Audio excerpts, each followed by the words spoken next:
Hello, everyone, and welcome to Leading the Way in RVA. My name is Casey Long, and I am the host of this podcast, as well as the owner of Fulfilled Coaching and Consulting.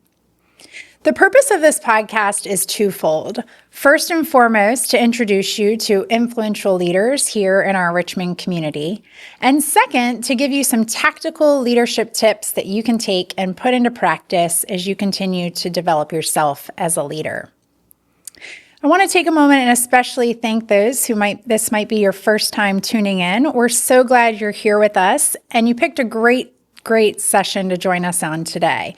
Very excited today to introduce you to our guest, a dear friend of mine, one of the longest friends I've ever had, someone that has continued to inspire me throughout my life, and someone that was nominated by a past guest, Kate Lee, president of Hardywood. But today our guest is the one and only Christina McClung. Christina is Senior Vice President and Head of Diversity, Inclusion, and Belonging for Capital One.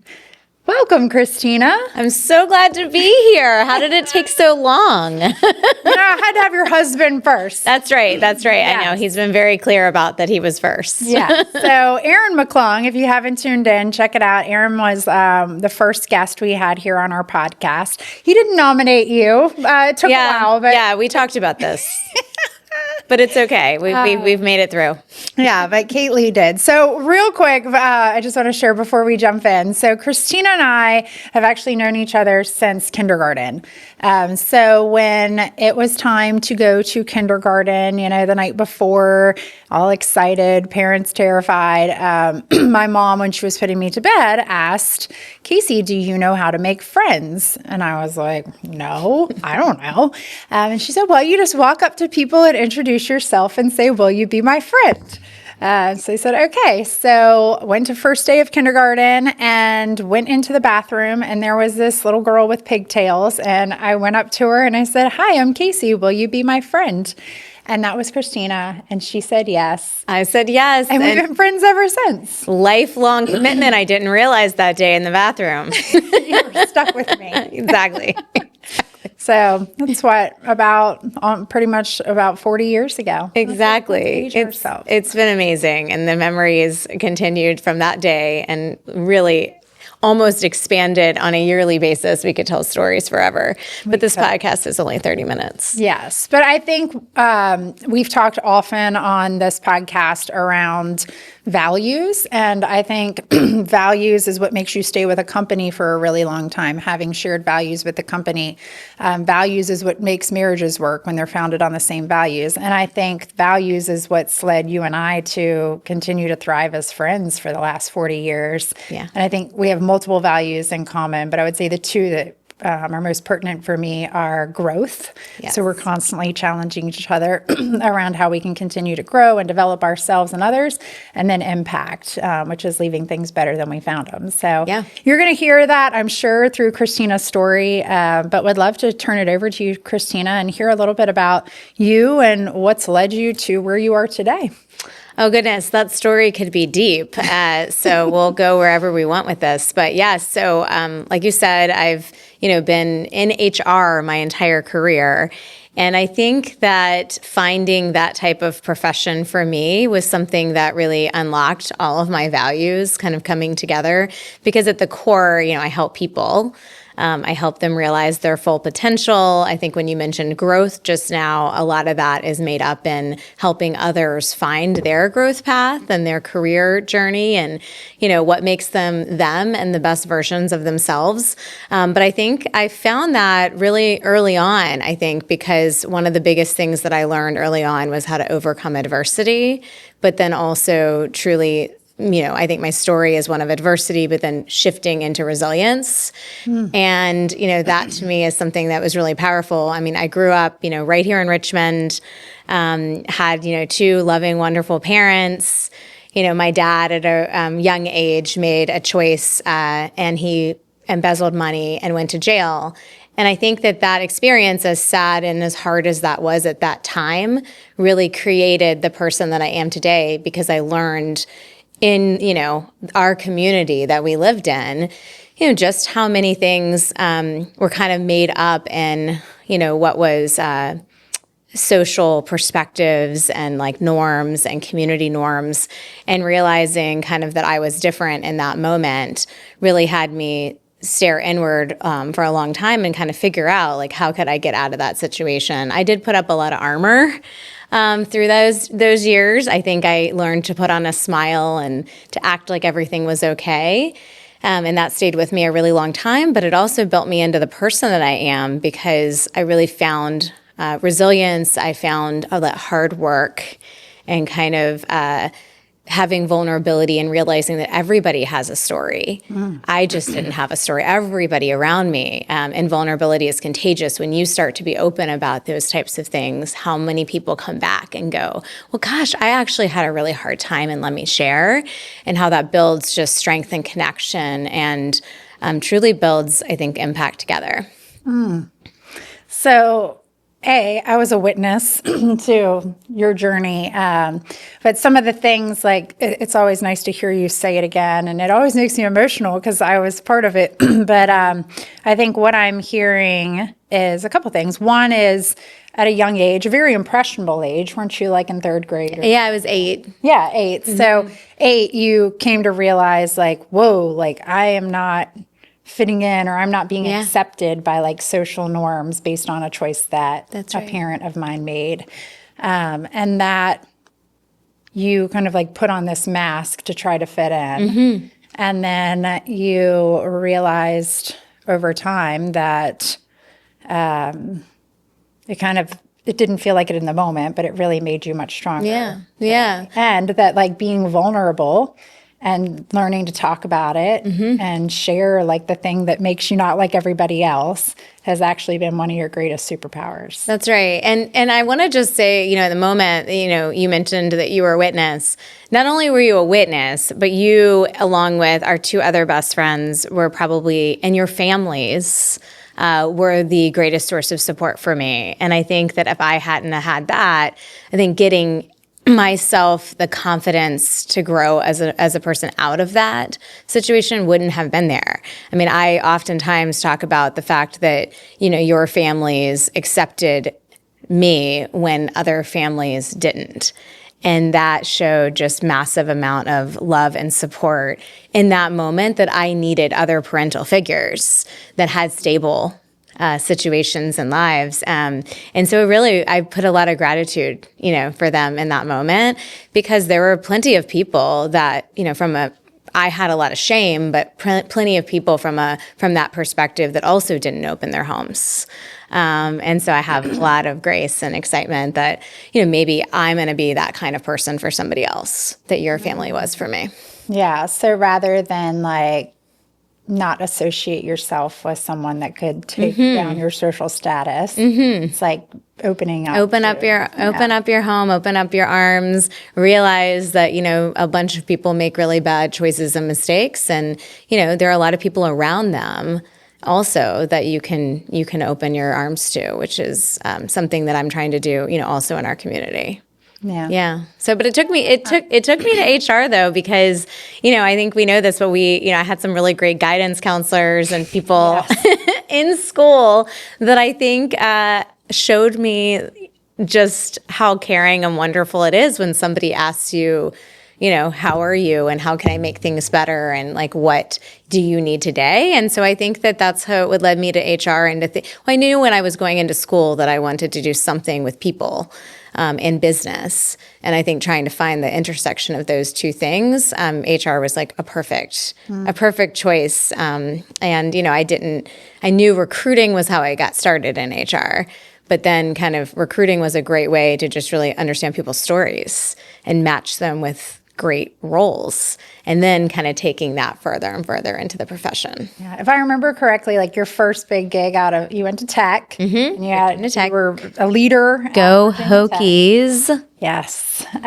You were a leader there. You led a lot of different initiatives. But your first role outside of tech, I remember, because you were at Centos. That's right. Right? Yeah. They're like the uniform people. Yeah, the uniform people. Yeah, that was a great HR generalist role. I mean, I say to everybody, if you want to get into human resources, starting in a production company, working with the front line and getting a chance to recognize all the different types of jobs that that's more, ground floor, like hiring, firing, thinking about, different people working 3 shifts. I worked the night shift sometimes. You really learn HR.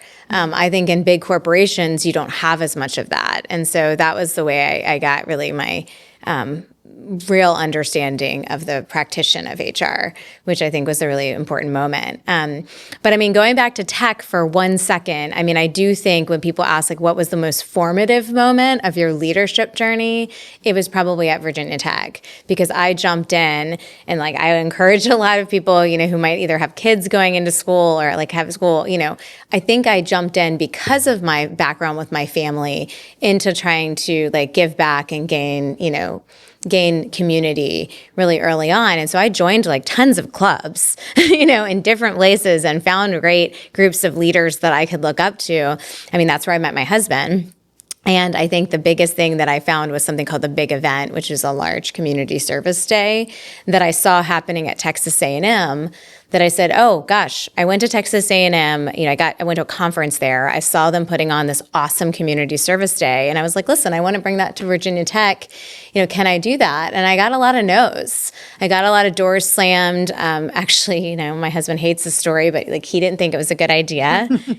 And told a lot of people, and I just kept beating the door because I thought it was such a great thing for Virginia Tech. It was a fantastic alignment with our motto at PROSM, which is that I may serve. And we ended up, finally starting the first one in 2002, and go forward to today, it's, about 8,000 students participating in about 500 projects every year and really making a big impact in the Blacksburg and New River Valley. So that taught me leadership because I got the door slammed a lot.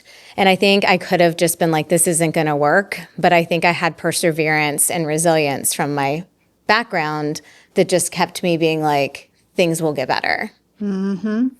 Yeah. I do think like, you really, I remember you wanting to go to JMU so bad. Yeah, right. JMU, and then you go to tech, and then look, it was like the most transformative thing that ever happened. You never know what's going to reveal itself. You never know. You don't. So there you got this like understanding of your passion for people and your passion for business, and then you did this big event, which led to impact and community.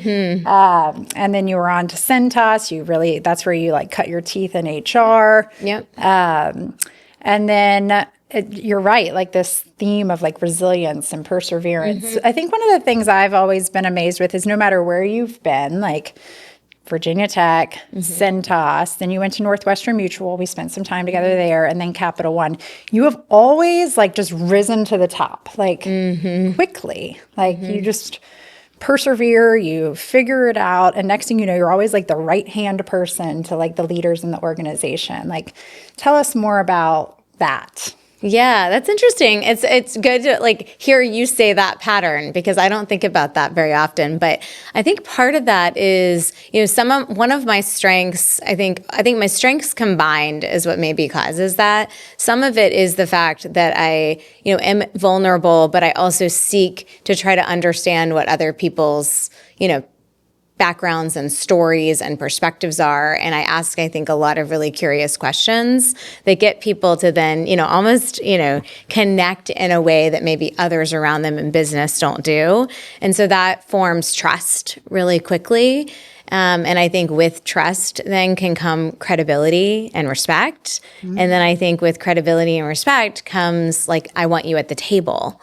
And so I think that is the path of what's happened, in my career. I also wait, we got to pause there. Yeah. That's like an equation. There is a trust equation, and it sounds like the trust equation. I'm not going to remember it off the top of my head, but what I heard there, because I think this is your secret sauce, like this is your secret sauce, is you open the door with vulnerability. So you come in like authentically you or open and honest and say the things, and then you back it up with curiosity and pulling it out, like pulling out from them. I ask a lot of like questions that are like, this seems important to you. Is that true? Like, this seems like something that I notice that you do, and so I also think I combine it with feedback. But feedback in a really compassionate way that is for them to continue to grow. They go, wow, she seems like she's, I trust her and she's giving me things to make me even better. And then you, like I said, combine that with, then they say, well, she's credible. But if she's credible, then I respect her. And then if I respect her, I kind of want her around me because she's going to be somebody that I trust to tell me my blind spots. And it doesn't matter if it's someone that reports to you, like a frontline uniform deliverer at Cintas, or like the CEO of a large organization. Like you do that no matter who. Now I think a lot of people, and we're kind of diving in it, but I think this is important. A lot of people get caught up in like power dynamics or things, or get like their imposter syndrome jumps out when there's some, like they're not comfortable giving feedback up. Like, what is your mindset around all of that? Well, it's funny you mentioned that because I've been thinking a lot about, one of the things that I think I don't struggle with as much as imposter syndrome. And I always thought I did. But when I study that a little bit more, I think some of it is because I got the armor taken off so early in life that like I have a little bit more confidence and, like my ability to jump in because I always think about, well, what's the worst thing that could happen? Like you're like, I've already been shunned by my I've already been shunned, Like I have a lot of shame. I mean, there's some other things, that happened early on with my brother and other places that like I think about, I really don't have that worry as much as I probably would have if I not had gone through a difficult time. So I think I still have it when I start new things, all that. But I think that once I feel like I got somebody's trust, I kind of remove that from each interaction. Yeah. It makes you think of, and I remember where I thrived most when I was at corporate was where I kind of had this mindset, like I didn't care if I got fired. Yeah. Like, okay. Yeah. Like, I mean, what's the worst that could happen? Place of like, I'm just going to fully lean in and be me. And if they fire me, Yeah, the worst they have is move back in with one of our sets of parents. That's the worst thing. That's not so bad.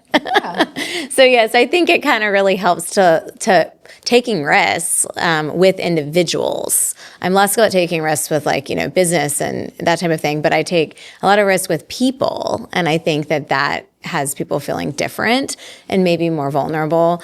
But we have a lot of the same strengths, So I think I think my maximizer, which is a strength, along with woo, we both have those in our top. Are probably maybe part of that recipe. Yeah. All right. Well, what did we not talk about around your story? Anything else that? Well, I mean, I think other than that, who I am, right? You mentioned the career stuff. I'm also a mom of 2 boys. I'm a wife, and I love to travel. And I really love working out. But other than that, like and Broadway, how could I forget? Avid Broadway lover. So listeners, I'm happy to give you my best recommendations. Yeah. Yeah. So lots of personality, lots of perseverance. Yeah. I'm curious, before we turn to your leadership topic, which I'm really curious to see what you brought, just if you were to highlight, like obviously as a child, it was your dad going to prison that really built who you are today. Yeah, blew up my normal. Yeah. That's what I talk later about. In your career, like what would you say are like 1 or 2 pivotal moments? Like tech, you realize like HR is my jam. Like you've been in the workforce for a while now. Like curious if there's 1 or 2 just memories that you feel like were really pivotal in your learning around. Yeah. So I would say that one of the most pivotal moments in my early career journey started at Cintas. And it was a moment where I was in a, administrative HR role, like doing the paperwork, doing all the back end stuff, didn't really have any influence. And my boss at the time ended up getting promoted into like a corporate position. And they had asked if I would start the search to replace my boss. And I did, of course, and I was doing all the resume reviews and all of that. And one day I walked into the general manager's office after maybe, let's just say it was like 8 to 10 weeks of interviews and, calling and phone screening people. And I said, we've interviewed, and looked at a lot of people, but like, I just have a question, like, why wouldn't you put me in this role? And I mean, he laughed at me and was almost gonna like kick me out because I was so young. And so like, why in the world would you have ever gotten the idea that you would be credible for this manager role? And I looked at him and I said, well, listen, as I'm interviewing these candidates, I see a lot of great things on paper, but I don't know if they're going to have the hard work ethic that you really need in this role to make a transformation. And I know that I have that. I don't have the experience. And he said, well, let's keep interviewing. And then about 5 or 6 weeks later, he decided to give me the role.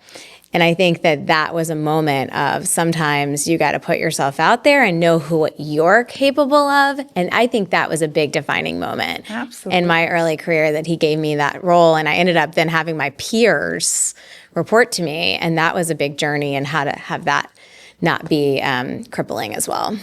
Wow. So lots of courage and confidence and perseverance. Yeah. And I think like being in recruiting, what's the saying? Like hire for passion and you can teach. Yeah. So I had a lot to learn and I worked really hard and there were things I didn't know that I had to figure out and it was really hard. It brought me to my knees in a lot of ways, but I put in the hours. And I think then I learned a lot on the job. And then, I had to gain the respect of people that were similar age right out of school that then reported to me.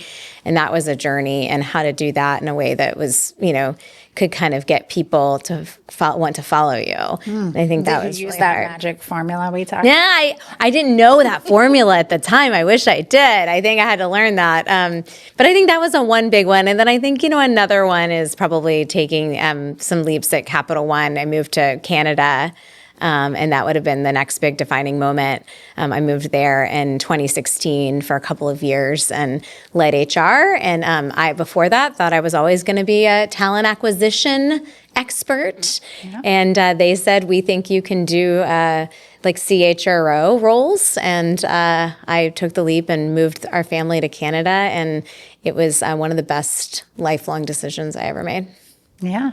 A lot of courage. You and I share that one too. Do it even if you're scared. Yeah. And I think it's like ask for what you want. Yes. Right? Yes. Ask for what you want. I mean, the only thing that can happen is you get told no. Yeah. So why not? And sometimes no serves you. Like you got no to the college you thought you wanted to go to and you ended up exactly where you needed to be. Exactly, Casey. It's always going to help. You're going to, like, everything happens for a reason for sure, I think. So, yeah. Yes. All right. Wow. I love your journey. And there's so much more that we don't get to dive into today. But I am super curious to hear what your leadership topic is. Yeah. Well, so, I thought about this and wrestled with the leadership topic. But the one that I chose to bring into this room today, because I think it's so powerful and there's so many dimensions to it, is clear is kind is kind of the tagline, but candor and how to be direct and actually share, with people where they stand. I think it's a massive amount of talent leverage that I've seen at Capital One when we've been able to transform organizations, teams, dynamic. A lot of that has come, and when leaders have done that in a beautiful way, a lot of it is because people know where they stand. Clear as kind. Yes. Candor. I love you brought this topic. Of all the topics you could bring, I would say as a leadership coach, this is the one that comes up. I mean, the most senior leaders that, are so well respected in their organizations come to me terrified to have to go. I had this with a client yesterday. So just scared to have to go tell somebody something. Well, and think about the generational aspect of this, Casey. Like, there's so many people that I think grew up also being overly diplomatic and tactful And if you don't have anything nice to say, don't say it. Oh, my mom always said that. If you don't have anything nice to say. And I think it's a Southern thing too. I think it's part of where we live too. It's Southern nice, right? And it's a thing. I remember talking to a neighbor that moved in near our old house that was from, I think, Croatia. And I was talking to her. I was like, what's been the biggest culture shock for you living here in Richmond? She was like, people are really nice to you, but then they go talk about you behind your back. And nice is indirect often, you know, and that's, I think, something that corporations struggle with greatly. Too nice of a culture. Indirect, people don't know where they stand, and then they get a message in a performance review or, you know, at the end of the year, and it's not exactly what they thought. And I think that that's because people struggle with being direct and sharing information. And like you said, it's very, you know, I think in Richmond, it may, like you said, might be more prevalent than, you know, other communities. So I think it's something that really we have to figure out how to unlock as a community. And I think we would actually, you know, I think I see it, the divisiveness that exists when you know, don't do this well and with kind of trust and compassion too. Yeah, I think you're really good at this. I've always said, like, I think Christina is like the type of person that could say, like, your baby's ugly or something horrible like well, that. that's just and be able to unkind. That's just unkind. I think you have to be like kind and direct. So the book that like blew up when I was at Capital One around this, and I think is still really relevant today, is called Radical Candor. It's Kim Scott. Great book, great stories, but really, really simple 4x4 framework that talks about this balance of being kind yet being candid. Yeah, right? yeah. I can share the framework really. Yeah, go for it. Yeah, so it's you definitely have to be. So there's kind of a framework of if you're, you know, high empathy, right? And if you're too high empathy, then you can be what they call ruinous empathy, which is like over empathy. And then you have the aspect of I think when you're kind of both. You could also be too candid, which is almost way too aggressive. Yeah. And at the intersection of candor and empathy is radical candor, which is basically, you know, being kind and having trust while also being candid. Yeah. So what's a good example of where you've leveraged radical candor? Well, I think that's kind of what I was sharing earlier in some ways, is building, you know, trust with somebody to the point where, you know, I am going to be direct and they know that my moral obligation in our relationship is to share kind of where they stand. I believe it's a moral obligation. So I think that's a place to also to start, is I believe that if I'm not sharing with a leader in business, you know, all the information about what people think of them or where they're missing something, or if they're getting up on stage and they're constantly saying, or, I mean, it can be small things to big things. You know, we constantly think about that maybe we only tell people the big things. I think the big things are part of it. You know, you're, you know, a toxic environment, you're creating a toxic environment, you're doing this, you're doing that. Those are the big things. Those are the things that, yes, you might get fired for, but those aren't actually the things that are going to create the most transformative growth for a team and organization to get to peak performance. What that is the small things that you have to kind of on the surface shift. And I feel like a lot of people just don't do that because they don't think, well, gosh, that's really hard to tell somebody that every time they're on stage, they're doing these things. But it's important actually to have them refined to kind of gain the most respect and followership. And so I feel like an example, you know, is often where I'll pull somebody aside right after something. And I think that that's really important, the not waiting too much time. And sharing kind of a course correct moment of what I noticed in there. I just did this week with one of the most senior leaders at Capital One who just needed a slight refinement of a message that I think could have really then been that much more powerful. And just shared, listen, I thought you did really well today, but here are the 2 or 3 things that I think you missed the mark on. And let's talk about them. And it's very clear, it's very quick. And I think, you know, if you have the trust and the seat at the table that we mentioned earlier, then they go, wow, thank you. Like that's something that will really change my next thing. Because people can get up and do the same thing 10 times. And if you don't tell them that, then they're just actually not not achieving the result that they hope for. Yeah, I remember when we were at Northwestern Mutual, like this is where I learned this concept. And I had to coach people all the time around meeting certain expectations that they oftentimes didn't meet.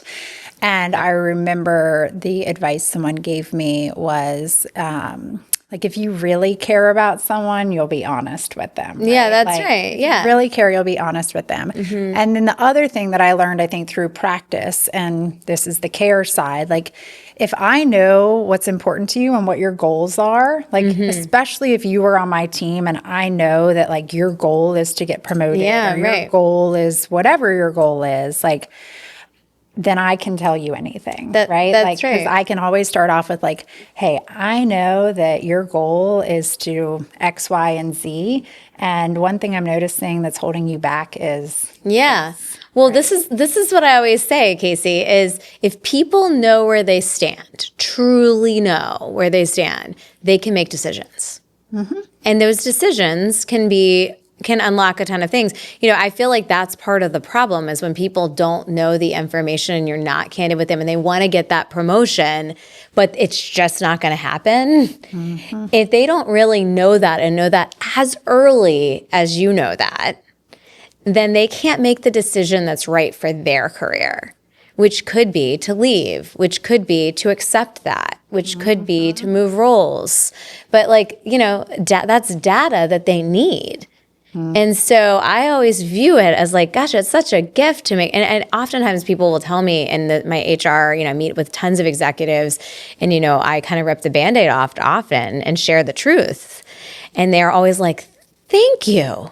Even though it might be a tough message, might be the message that they're like, that is really hard to hear, but it's a very powerful moment. Yeah. Feedback is a gift. So you want to give people the gift of feedback, being direct with them. And then also recognizing that when you get a gift, it's your choice to determine whether you keep it or return it or stick it on a shelf. So that's right. You can give it and people can determine what they want to do with it. Right? Yeah, I think that's right. It's definitely people have got to, you know, then have the information to decide, you know, they're going to work on it, you know, or are they going to accept it or are they going to let it wash over them? You know, which Brene Brown says you don't have to take on every piece of feedback that's ever given to you. No, because feedback is often, you know, somebody else's perspective that you might not align with. And that's okay. Absolutely. Yeah, but I love it. I think it's the unlock of Richmond. If we can like get all a little, and by the way, it's the unlock of very efficient meetings. Yeah. Because people talk for way too long in a meeting because they don't get to the point. Yes, and I think it's an unlock for like overall well-being and mental health. Like we all know the feeling of sitting with that feeling of knowing you should have said something and you didn't. I know that feeling. I know that feeling. That's the worst. So clear is kind, clear is healthy. And you know, it's funny, I hadn't thought between like all the years I've known you and this conversation, but I think that's one of the reasons that I love you so much is because we're just so candid with each other and you need those people in your life. So make sure you find the person in your life that'll be clear and kind and strive to be that person for others. Absolutely. I think that is a key to friendship and why I love you so much is because we've actually always had that ability to just kind of be each other's Band-Aid rippers of information and kind of go, you know what, like, I love you because you are able to tell me these things. So thank you. Well, thank you. Yeah. All right, friends. So Radical Candor is a great book by Kim Scott. Check it out. There's also like tons little videos and things on their website that if you just want to watch like the 4-minute clip on it, you can. So let's strive to be clear and kind in service of others. So we'll wrap up today, Christina, as we always do, thinking about who are the 2 or 3 leaders here in the community that really inspire you that could be potential future guests. Oh, I love this question. And there's so many amazing people in the Richmond community that we could pick. But I'll mention 2 to 3 people really quickly. I'm on the Greater Richmond Partnership Board, which is an awesome board in town that kind of helps create a thriving economic development community for Richmond. And one of the people that I get the chance to work with, who is the chair of the board, is Bobby Ukrop. Oh, you crops. Yes. And I mean, you can't have the Leading the Way in RVA podcast without mentioning, Bobby Ukrop and the Ukrop family, who has just done so much for Richmond. My mom worked for him for many years. It was a big part of my upbringing and kind of what helped us get on our feet when my mom went to work for Ukrops. And I think a great person, Bobby, who has just changed Richmond.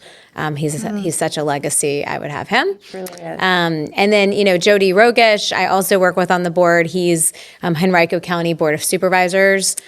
He is doing tremendous things for the community, and I'm just somebody that has like a lot of passion for Richmond. Yeah.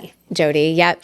And then last, Catherine O'Donnell, she's the president and CEO of Richmond Tourism Management. Yes, her name has come up before. Yeah. She's doing great work. She's doing great work. So, those would be my three. All right. Well, thank you so much. Thank you for being here. It's always so fun just to spend time with someone you love and to support others and their development through sharing some of our stories and our lessons learned along the way. Well, thank you for doing this for Richmond. Yes. All right, listeners, we look forward to seeing you again soon. Go be clear, go be kind, and have a great day.